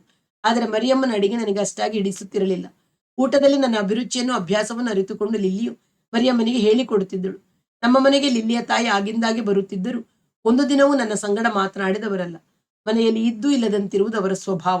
ಗಂಡನೆಂದರೆ ಹೆದರಿ ನಡುಗುತ್ತಾ ಯಾವ ಮಾತುಕತೆಗಳಿಗೂ ಹೋಗದೆ ಇದ್ದು ಬಿಡುತ್ತಿದ್ದರು. ನಾವು ಬೇರೆ ಮನೆಗೆ ಬಂದು 1 ತಿಂಗಳಾದರೂ ಮನೆಯನ್ನು ನಮ್ಮ ಅಭಿರುಚಿಗೆ ತಕ್ಕಂತೆ ವ್ಯವಸ್ಥೆ ಮಾಡಲು ಲಿಲ್ಲಿ ಗಮನ ಕೊಟ್ಟಿರಲಿಲ್ಲ. ನಮ್ಮ ಕಾಲವೆಲ್ಲವೂ ಜೊತೆಯಲ್ಲಿ ಕುಳಿತು ಹೊರಟುವುದು, ಹೊರಗೆ ಸುತ್ತುವುದು ಮೊದಲಾದವುಗಳಲ್ಲೇ ಕಳೆಯುತ್ತಿತ್ತು. ಒಂದೊಂದು ದಿನ ರಾಚಮ್ಮನ ಮನೆಯಲ್ಲಿ ಊಟ ಮಾಡುತ್ತಿದ್ದೆವು. ಮಾರ್ಚ್ ತಿಂಗಳು ಕಳೆದು ಶಾಲೆ ಕಾಲೇಜು ಬೇಸಿಗೆ ರಜೆ ಪ್ರಾರಂಭವಾಗಿತ್ತು. ಒಂದು ದಿನ ತಂದೆಯ ಮನೆಗೆ ಹೋಗಿದ್ದ ಲಿಲ್ಲಿ ಮನೆಗೆ ಬಂದು ನನ್ನ ಸಂಗಡ, ನಿಮಗೆ ಕೆಲಸವಾಗಿದೆ, ಇನ್ನು 1 ವಾರದಿಂದ ನೀವು ಕೆಲಸಕ್ಕೆ ಹೋಗಬೇಕು ಎಂದಳು. ಹಿಂದೆ ನಾನು ಕೆಲವು ಕೆಲಸಗಳಿಗೆ ನೌಕರಿಗೆ ಅರ್ಜಿ ಹಾಕಿದ್ದೆ. ಅದಕ್ಕೆ ಉತ್ತರ ಬಂದಿದ್ದರೆ ನಾನು ಹಿಂದೆ ಇದ್ದ ಕೊಠಡಿಗೆ ವಿಳಾಸಕ್ಕೆ ಬಂದಿರಬೇಕು. ಆ ಮನೆಯವರು ಲಿಲ್ಲಿಗೆ ನನ್ನ ಕೆಲಸದ ಆರ್ಡರ್ ಕೊಟ್ಟಿರಬೇಕು ಎನ್ನಿಸಿತು. ಆದರೆ ವಾಸ್ತವವಾಗಿ ಆದದ್ದು ಹಾಗಲ್ಲ. ನಗರದ ಚರ್ಚಿನವರು ನಡೆಸುತ್ತಿದ್ದ ವೆಲ್ಲಿಂಗ್ಟನ್ ಕ್ರೈಸ್ತ ಹೈಸ್ಕೂಲಿಗೆ ನನ್ನನ್ನು ಪ್ರಿನ್ಸಿಪಲ್ ಆಗಿ ನೇಮಿಸಿದ್ದರು. ಅದು ಹೈಸ್ಕೂಲ್ ಆದರೂ ಅದರ ಮುಖ್ಯಾಧಿಕಾರಿಯನ್ನು ಪ್ರಿನ್ಸಿಪಲ್ ಎಂದು ಕರೆಯುವುದು ವಾಡಿಕೆಯಾಗಿತ್ತು. ಆ ಕೆಲಸಕ್ಕೆ ನಾನು ಅರ್ಜಿ ಹಾಕಿಕೊಂಡಿರಲಿಲ್ಲ. ಅದರ ವಿಷಯ ನನಗೇನು ತಿಳಿದಿರಲಿಲ್ಲ. ಆದರೂ ದೊರಕಿತ್ತು. ಆರಂಭದಲ್ಲಿಯೇ 300 ರೂಪಾಯಿ ಸಂಬಳ. ಕೇಳಿ ನನಗೆ ಆಶ್ಚರ್ಯವಾಯಿತು. ಇಲ್ಲಿ ಡ್ಯಾಡಿಗೂ ಬಿಷಪ್ನವರಿಗೂ ಎಷ್ಟು ವಿಶ್ವಾಸ ಅಂತ ನಿಮ್ಗೆ ಗೊತ್ತಿದೆ. ಬಿಷಪ್ನವರೇ ಈ ಕೆಲಸ ನಿಮ್ಗೆ ಕೊಟ್ಟಿದ್ದಾರೆ. ಅವರದ್ದು ಯಾವಾಗಲೂ ಒಂದು ಗುಣ, ಸಹಾಯ ಮಾಡಬೇಕು ಅಂತ ನಿಂತ್ರೆ ಬೇಕಾದ್ರೂ ಮಾಡ್ತಾರೆ. ಯಾರಿಗಾದರೂ ಕೆಡುಕು ಮಾಡಬೇಕಾದರೂ ಹಾಗೆಯೇ. ಅವರ ಹತ್ತಿರ ಬಹಳ ಕಷ್ಟ. ನೀವು BA ಫಸ್ಟ್ ಕ್ಲಾಸ್ನಲ್ಲಿ ಪಾಸ್ ಮಾಡಿದ್ದಕ್ಕೂ ಪರವಾಗಿಲ್ಲ. ಬಿಷಪ್ನವರು ನಿಮ್ಮ ಅರ್ಹತೆ ಮನ್ನಿಸಿದರು ಎಂದಳು. ಆ ಸಂಜೆ ತಮ್ಮಯ್ಯನವರು ಬಂದು ನನ್ನನ್ನು ಬಿಷಪ್ಪರ ನಿವಾಸಕ್ಕೆ ಕರೆದುಕೊಂಡು ಹೋದರು. ಬಿಷಪ್ಪರು ನಮ್ಮನ್ನಿಬ್ಬರನ್ನು ಹಸನ್ಮುಖಿಗಳಾಗಿ ಬರಮಾಡಿಕೊಂಡು ಅಲ್ಲಿಯೇ ನನ್ನಿಂದ ಒಂದು ಅರ್ಜಿ ಬರೆಸಿಕೊಂಡು ಅದನ್ನು ಶಾಲೆಯ ಕಮಿಟಿಯಲ್ಲಿ ಸ್ವೀಕೃತಗೊಳಿಸಿ ಮಂಜೂರು ಮಾಡುವುದಾಗಿಯೂ 7ನೇ ತಾರೀಕಿನಿಂದ ಎಂದರೆ 1 ವಾರದಲ್ಲಿ ಕೆಲಸಕ್ಕೆ ಬರಬೇಕೆಂದು ನನ್ನ ಕೆಲಸವನ್ನು ವಿವರಿಸಿದರು. ವೆಲ್ಲಿಂಗ್ಟನ್ ಸ್ಕೂಲಿಗೆ ಸೇರಿದಂತೆ ಒಂದು ಹಾಸ್ಟೆಲ್ ಇದೆ. ಅದಕ್ಕೆ ಒಬ್ಬ ವಾರ್ಡನ್ ಇದ್ದಾರೆ. ನಾನು ಅವರ ಮೇಲ್ವಿಚಾರಣೆಯನ್ನು ನೋಡಿಕೊಳ್ಳಬೇಕು. ಸ್ಕೂಲಿನಲ್ಲಿ ನನಗೆ ಬಿಡುವಿದ್ದರೆ ಮಾತ್ರ ಕೆಲವು ತರಗತಿಗಳನ್ನು ಪಾಠ ಹೇಳಬಹುದು, ಇಲ್ಲದಿದ್ದರೆ ಬಾಧಕವಿಲ್ಲ. ಶಾಲೆಯ ಆಡಳಿತ ನೋಡಿಕೊಳ್ಳುವ ಕೆಲಸವೇ ತುಂಬಾ ಇರುತ್ತದೆ. ನನ್ನ ಸಹಾಯಕ್ಕೆ ವೈಸ್ ಪ್ರಿನ್ಸಿಪಾಲ್, ಉಪ ಮುಖ್ಯೋಪಾಧ್ಯಾಯರು ಇದ್ದಾರೆ. ಹೊಸದರದಲ್ಲಿ ಆಡಳಿತದ ವಿಧಾನವನ್ನು ಅವರಿಂದ ತಿಳಿದುಕೊಳ್ಳಬಹುದು. ತಿಳಿಯದೆ ಹೋದರೆ ಸಂಗತಿಗಳನ್ನು ನೇರವಾಗಿ ಬಿಷಪ್ಪರನ್ನು ಕೇಳಿ ತಿಳಿಯಬೇಕು. ಇತರ ಸ್ಕೂಲುಗಳಿಗಿಂತ ನಮ್ಮ ಶಾಲೆಯ ಧ್ಯೇಯ ಮತ್ತು ಕ್ರಮಗಳು ಬೇರೆಯಾಗಿವೆ, ಉಚ್ಚವಾಗಿವೆ. ಮಹೋನ್ನತವಾದ ಗುರಿಯ ಸಾಧನೆಯಲ್ಲಿ ನಾವೆಲ್ಲರೂ ಏಕಭಾವದಿಂದ ದುಡಿಯಬೇಕು. ದೇವರ ಕಾರ್ಯದಲ್ಲಿ ಕೆಲಸ ಮಾಡುವವರನ್ನು ದೇವರು ಆಶೀರ್ವದಿಸುತ್ತಾರೆ. ನಿಮ್ಮ ಕೆಲಸವನ್ನು ಶ್ರದ್ಧೆಯಿಂದ ಕೈಗೊಳ್ಳಿ. ದೇವರು ನಿಮಗೆ ಬೇಕಾದ ಸಹಾಯ ಅನುಕೂಲ ಒದಗಿಸುತ್ತಾನೆ ಎಂದು ಬಿಷಪ್ಪರು ನನ್ನನ್ನು ಮುಕ್ತ ಕಂಠದಿಂದ ಆಶೀರ್ವದಿಸಿದರು. ಅಳಿಯನನ್ನು ಆಶೀರ್ವದಿಸಿದ್ದಕ್ಕಾಗಿ ನನ್ನ ಮಾವ ತಮ್ಮಯ್ಯನವರು ಕೈಯನ್ನು ಚಿಲುಬೆಯ ಆಕಾರದಲ್ಲಿ ಆಡಿಸಿ ಬಿಷಪ್ಪರಿಗೆ ನಮಸ್ಕರಿಸಿದರು. ನಾವು ಹೊರಡುವಾಗ ಬಿಷಪ್ಪರು ಕ್ರೈಸ್ತ ಧರ್ಮದ ಕೆಲವು ಪುಸ್ತಕ ಪತ್ರಿಕೆಗಳನ್ನು ಕೊಟ್ಟು ಅವುಗಳನ್ನು ಮನಸ್ಸಿಟ್ಟು ವ್ಯಾಸಂಗ ಮಾಡುವಂತೆ ಹೇಳಿ ಕಳುಹಿಸಿದರು. ಏಪ್ರಿಲ್ 7ನೇ ತಾರೀಕು ಕಮಿಟಿಯ ಕೆಲವು ಸದಸ್ಯರ ಸಮಕ್ಷಮ ಬಿಷಪ್ಪರ ಎದುರಿಗೆ ನಾನು ಶಾಲೆಯ ಕೆಲಸದ ಅಧಿಕಾರ ವಹಿಸಿಕೊಂಡೆ. ಕ್ರೈಸ್ತ ಮಿಷನ್ ಆಸ್ಪತ್ರೆಯ ಡಾಕ್ಟರ್ ಹ್ಯಾರಿಸ್ ಪತ್ನಿ ಸಯಾಜಿರಾವ್, ರಸ್ತೆಯಲ್ಲಿರುವ ಜವಳಿ ಅಂಗಡಿಯ ಮಾಲೀಕ ಮ್ಯಾಥ್ಯೂಸ್ ಮಲ್ಲಿಕಾರ್ಜುನಪ್ಪ, ನಗರದ ಕ್ರಿಶ್ಚಿಯನ್ ಸೆಂಟಿನರಿ ಸಂಘದ ಸ್ಥಾಪನಾಧ್ಯಕ್ಷ ಜಯಲಿಂಗಪ್ಪ ಕರವಾಡಿ, ಬರ್ಮರ್ಷಲ್ ಕಂಪನಿಯ ಏಜೆಂಟ್ ಸ್ವಾಮಿ ಶರಣರು, ನಮ್ಮ ಸ್ಕೂಲ್ ಕಮಿಟಿಯ ಕೆಲವು ಗೌರವ ಸದಸ್ಯರು ಅಧಿಕಾರ ವಹಿಸಿಕೊಂಡ ದಿನ ಅವರೆಲ್ಲರೂ ನನ್ನನ್ನು ಅಭಿನಂದಿಸಿದರು. ಆದರೆ ಆಡಳಿತದ ಮುಖ್ಯ ಅಧಿಕಾರ ಸೂತ್ರವಿದ್ದದ್ದು ಬಿಷಪ್ಪರ ಕೈಯಲ್ಲಿ. ಇದಕ್ಕೆ ಮೊದಲು ನಮ್ಮ ಮಾವನವರು ಕಮಿಟಿಯ ಸದಸ್ಯರಾಗಿದ್ದರಂತೆ. ಅಳಿಯ ಪ್ರಿನ್ಸಿಪಾಲ್ ಆಗುವಾಗ ತಾವು ಸದಸ್ಯರಾಗಿರುವುದು ಜನಾಭಿಪ್ರಾಯ ದೃಷ್ಟಿಯಿಂದ ಹಿತವಾಗಿ ಕಾಣುವುದಿಲ್ಲವೆಂದು ಅವರು ರಾಜೀನಾಮೆ ಕೊಟ್ಟಿದ್ದರು. ಬಿಷಪ್ಪರ ನಿವಾಸಕ್ಕೆ ಹೈಸ್ಕೂಲಿನ ಉಪಮುಖ್ಯೋಪಾಧ್ಯಾಯರಾದ ಥಾಮಸ್ರು ಬಂದಿದ್ದರು. ಥಾಮಸ್ ಸುಮಾರು 50 ವರ್ಷಕ್ಕೂ ಮೀರಿದ ವಯಸ್ಸಿನವರು. ಮಲಬಾರ್ ಕಡೆಯ ಅವರು ಈ ಶಾಲೆಗೆ ಸೇರಿ 20 ವರ್ಷಗಳಾಗಿವೆ. ಬಹಳ ಸೇವೆ ಮಾಡಿದ್ದಾರೆಂಬ ಕಾರಣದಿಂದ 10 ರೂಪಾಯಿ ಸಂಬಳ ಹೆಚ್ಚು ಮಾಡಿ ಅವರನ್ನು ಉಪ ಪ್ರಿನ್ಸಿಪಾಲ್ ಎಂಬ ಗೌರವ ಸ್ಥಾನಕ್ಕೆ ಏರಿಸಿದೆ. ಅವರು BA ಪರೀಕ್ಷೆಯನ್ನು ಮೊದಲ ದರ್ಜೆಯಲ್ಲಿ ಪಾಸು ಮಾಡಿದವರೇ. ಈಗ ಅವರಿಗೆ ಒಟ್ಟು 115 ರೂಪಾಯಿ ಸಂಬಳ ಬರುತ್ತಿದೆ. ಅಚ್ಚೆ ಕಪ್ಪು ಬಣ್ಣದ ಮಟ್ಟಸವಾದ ಆಳು, ಹಿಟ್ಲರ್ ಕಟ್ ಮೀಸೆ ಬಿಟ್ಟು ಎಡಕ್ಕೆ ಬೈತಲೆ ತೆಗೆಯುತ್ತಾರೆ. ಯಾವಾಗಲೂ ಸೈಕಲ್ ಕಸೆಯ ಪಂಚೆ ಉಟ್ಟು ಕಪ್ಪು ಗೆರೆ ಮಿಶ್ರಿತವಾದ ಒಂದು ಟೈ ಕಟ್ಟುತ್ತಾರೆ. ಅವರ ಮದುವೆಯಲ್ಲಿ ಹೊಲಿಸಿರಬಹುದಾದ ಒಂದು ಉಲನ್ ಕೋಟ್. ಮೈಸೂರಿಗೆ ಬಂದು ಇಷ್ಟು ವರ್ಷವಾದರೂ ಸರಿಯಾಗಿ ಕನ್ನಡ ಬರುವುದಿಲ್ಲ. ತಾವು ಶುದ್ಧ ಇಂಗ್ಲಿಷರಂತೆ ಇಂಗ್ಲಿಷ್ ಉಚ್ಚರಿಸುವುದಾಗಿ ತಿಳಿದುಕೊಂಡಿದ್ದಾರೆ. ಆದರೆ ಮಾತೃಭಾಷೆಯಾದ ಮಲಯಾಳ ಪ್ರಭಾವದಿಂದ ಆ ಉಚ್ಚಾರಣೆಗೆ ಮುಕ್ತಿ ಹೊಂದಿಲ್ಲ. ಕೆಲಸದ ಅಪ್ಪಣೆಯನ್ನು ಕೈ ತೆಗೆದುಕೊಂಡು ನಾನು ಶಾಲೆಗೆ ಬಂದ ಮೇಲೆ ಥಾಮಸ್ರೇ ನನ್ನನ್ನು ಆಫೀಸಿಗೆ ಕರೆದುಕೊಂಡು ಹೋದರು. ಅಲ್ಲಿದ್ದ 3 ಗುಮಾಸ್ತರು ಬೇಸಿಗೆ ರಜವಾದರೂ ಕೆಲಸ ಮಾಡುತ್ತಲೇ ಇದ್ದರು. ಥಾಮಸ್ ನನ್ನೊಡನೆ ಅತ್ಯಂತ ವಿನಯವಾಗಿ ವರ್ತಿಸುತ್ತಿದ್ದರು. ಅವರಿಗೆ 3 ಹೆಣ್ಣು ಮಕ್ಕಳು, ಒಬ್ಬ ಗಂಡು ಮಗ ಇದ್ದರಂತೆ. ಹಿರಿಯ ಮಗಳು ಮಿಷನ್ ಆಸ್ಪತ್ರೆಯಲ್ಲಿ ನರ್ಸ್, 2ನೇವಳಿಗೆ SLC, ಯಾವುದಾದ್ರೂ ಕೆಲಸಕ್ಕೆ ಪ್ರಯತ್ನಿಸುತ್ತಿದ್ದಾಳೆ. 3ನೇವಳು ಮಾತ್ರ ಈ ವರ್ಷ BA ಪರೀಕ್ಷೆಗೆ ಹೋಗಬೇಕು. ಮಗ 4 ವರ್ಷದಿಂದಲೂ ಇಂಟರ್ಮೀಡಿಯೇಟ್ ಪರೀಕ್ಷೆಗೆ ಕೂತಿದ್ದಾನೆ. ನಿಮ್ಮ ದಯದಿಂದ ಏನೋ ಬಡವ, ನನ್ನ ಸಂಸಾರ ಸುಖವಾಗಿ ಸಾಗಬೇಕು ಸರ್ ಎಂದರು.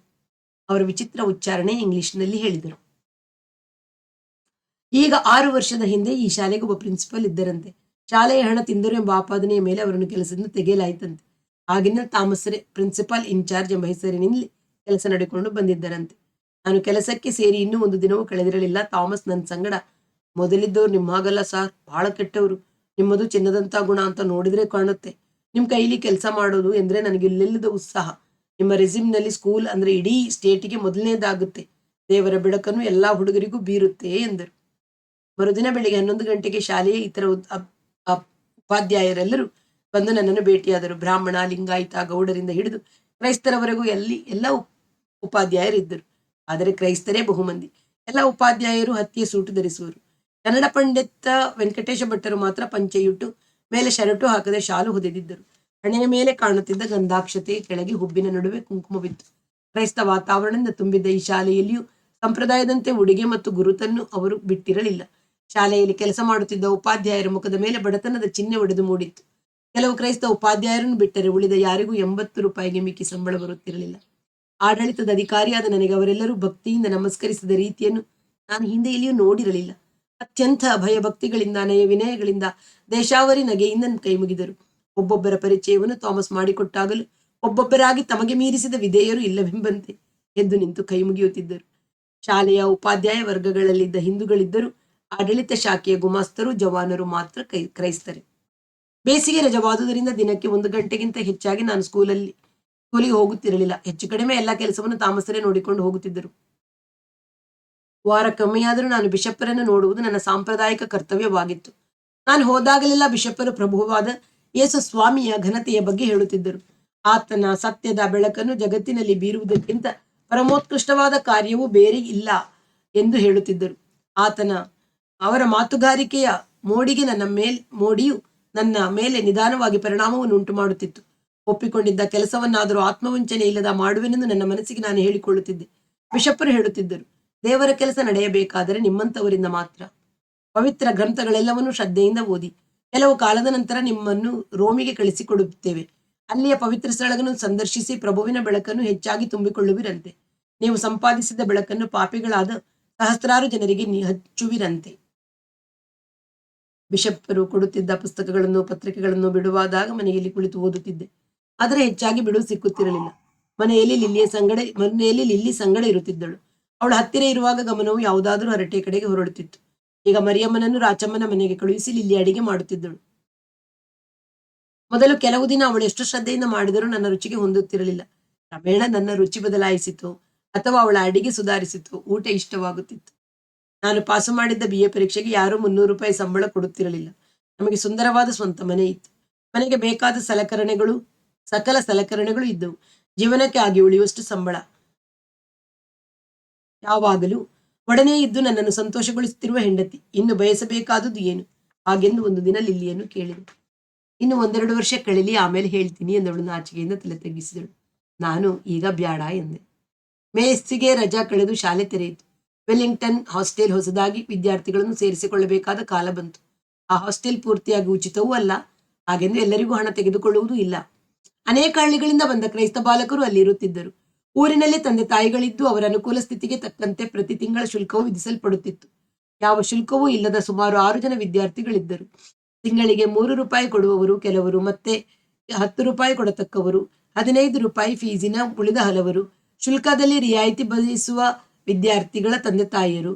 ತಮ್ಮ ಊರಿನ ಚರ್ಚಿನಿಂದ ತಮ್ಮ ಬಡತನದ ಬಗ್ಗೆ, ತಮ್ಮ ಚರ್ಚಿನ ಕೆಲಸಗಳಲ್ಲಿ ಶ್ರದ್ಧೆ ಭಕ್ತಿಯಿಂದ ಪಾಲ್ಗೊಳ್ಳುತ್ತಿರುವ ವಿಷಯದಲ್ಲಿ ಪತ್ರ ತರಬೇಕು. ಬಹುಪಾಲು ಆ ಪತ್ರದ ನೆರವಿನಿಂದಲೇ ರಿಯಾಯಿತಿ ನಿರ್ಧರಿಸಲಾಗುತ್ತಿತ್ತು. ಹಾಸ್ಟೆಲಿನ ವ್ಯವಸ್ಥೆ ನೋಡಿಕೊಳ್ಳಲು ಒಬ್ಬ ವಾರ್ಡನ್ ಇದ್ದರು. ರೊಮೆಲೋ ವಾರ್ಡನ್ ಮಾತ್ರವಲ್ಲದೆ ವೆಲ್ಲಿಂಗ್ಟನ್ ಸಣ್ಣ ಚರ್ಚಿನ ಬೋಧಕರು ಆಗಿದ್ದರು. ಎತ್ತರವಾದ ಬೆಳೆದ, ತುಂಬ ಮೈಕಟ್ಟಿನ, ಕಪ್ಪು ಬಣ್ಣದ ಆಳು. ಮಿಲಿಟರಿ ಯೋಧನಂತ ನಡಿಗೆ. ತುಂಬು ಮೀಸೆಯಿಂದಲೇ ಮುಖದ ಮೇಲೆ ಎದ್ದು ಕಾಣುತ್ತಿತ್ತು. 50ಕ್ಕೂ ಮಿಕ್ಕಿದ ವಯಸ್ಸು. ಹಲ್ಲು ಬಿದ್ದಿರುವುದು ಕಾಣಿಸದಂತೆ ಕಟ್ಟಿಸಿಕೊಂಡಿದ್ದಾರೆ. ಹಾಸ್ಟೆಲ್ಗೆ ಸೇರಿದಂತೆ ಅವರ ಸ್ವಂತ ವಾಸಕ್ಕೆ ಮನೆ ಇದೆ. ಅವರ ಪತ್ನಿ ಸರ್ಕಾರಿ ಆಸ್ಪತ್ರೆಯಲ್ಲಿ ನರ್ಸ್. 2 ಹೆಣ್ಣು ಮಕ್ಕಳು, 2 ಗಂಡು ಮಕ್ಕಳು. ಬಿಷಪ್ಪರ ಪ್ರಭಾವದಿಂದ ಹಿರಿಯ ಮಗನಿಗೆ ರೈಲ್ವೆ ಇಲಾಖೆಯಲ್ಲಿ ಒಳ್ಳೆಯ ಕೆಲಸವಾಗಿದೆ. ಅವನು ಈಗ ಬೆಂಗಳೂರಿಗೆ ವರ್ಗಾಯಿಸಲ್ಪಟ್ಟಿದ್ದಾನೆ. ಮತ್ತೊಬ್ಬ ಮಗನಿಗೂ ಕೆಲಸ ಕೊಡಿಸುವುದಾಗಿ ಬಿಷಪ್ಪರು ಆಶ್ವಾಸನವಿತ್ತಿದ್ದಾರೆ. ಒಬ್ಬ ಮಗಳು ಮಿಷನ್ ಹೈಸ್ಕೂಲ್ನಲ್ಲಿ ಮೇಡಮ್. ಮತ್ತೊಬ್ಬಳಿಗೆ 20 ವರ್ಷ.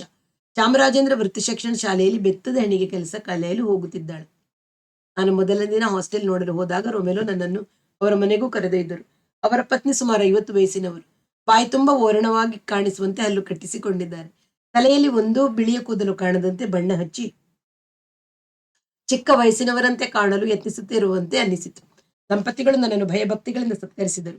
ಶ್ರೀಮತಿ ರೋಮೆಲೋ ಮೋಹಕ ನಗೆಯಿಂದ ಸ್ವಾಗತಿಸಿದರು. ರೋಮೆಲೋರ ಮಾತುಕತೆಗಳಲ್ಲಿ ಇಂಗ್ಲಿಷ್ ಜನರ ವಿಷಯವೇ ಹೆಚ್ಚಾಗಿ ಬರುತ್ತದೆ. ನಮ್ಮ ಬ್ಯಾಂಗ್ಳೂರ್ ಮಿಷನ್ ಆಸ್ಪತ್ರೆ ಡಾಕ್ಟರ್ ಡಫ್ ಈ ಊರಿಗೆ ಬಂದರೆ ನಮ್ಮ ಮನೆಗೆ ಬರದೆ ಹೋಗಕ್ಕಿಲ್ಲ ಸರ್. ಚಿಕ್ಕಮಗಳೂರು ಕಾಫಿಯ ಪ್ಲಾಂಟರ್ ಮಿಸ್ಟರ್ ಎಲಿಸ್ ಒಂದು ಸಂಡೇ ನಾನು ಅಡ್ಮಿನಿಸ್ಟರ್ ಮಾಡುವ ಚರ್ಚಿಗೆ ಬಂದು ಬಿಟ್ಟಿದ್ದರು. ಅಂದಾಗೆ ನೀವು ನೋಡಿದಿರಾ ಸರ್? ನಮ್ಮ ಮದುವೆಯಲ್ಲಿ ಪ್ರಾರ್ಥನೆ ಮಾಡುವಾಗ ನಾನೇ ಪಿಯಾನೋ ಬಾರಿಸಿದ್ದು. ನಮ್ಮ ಸ್ಕೂಲ್ ಕಮಿಟಿ ಮೆಂಬರ್ ಇದ್ದಾರಲ್ಲ, ಮಿಸಸ್ ಹ್ಯಾರಿಸ್, ಅವರು ಸಹ ನಾನು ಪಿಯಾನೋ ಬಾರಿಸುವುದನ್ನು ಮೆಚ್ಚಿಬಿಟ್ರು. ಈ ಊರಿನಲ್ಲಿ ಒಬ್ಬ ಸ್ಪೆಷಲ್ ಸರ್ಜನ್ ಇದ್ದರು, ಡಾಕ್ಟರ್ ವಿನಾಂಗ್ ಅಂತ, ಆಸ್ಟ್ರೇಲಿಯಾದವರು. ಅವರ ಲೇಡಿಯೇ ನನಗೆ ಪಿಯಾನೋ ಪಾಠ ಹೇಳಿದ್ದು. ಏನೋ ದೊಡ್ಡ ಮನುಷ್ಯರ ಆಶೀರ್ವಾದ, ದೇವರ ಕೃಪೆ, ದೇಶಾವರಿನಕ್ಕೂ ಮರೆತು ಸಿಗರೇಟಿಗಾಗಿ ಜೇಬಿಗೆ ಕೈ ಹಾಕಿದರು. ಕೈಗೆ ಒಂದು ಸಿಗರೇಟ್ ಅನ್ನು ತಕ್ಷಣ ಜೇಬಿಗೆ ಹಾಕಿಬಿಟ್ಟರು. ಚಿಕ್ಕ ವಯಸ್ಸಿನಿಂದ ಕೆಂಪು ಜನರ ಜೊತೆಯಲ್ಲೇ ಬೆಳೆದೆ ಸರ್. ನಿಜವಾಗಿ ದೊಡ್ಡ ಮನುಷ್ಯರು ಅಂದರೆ ಅವರೇ.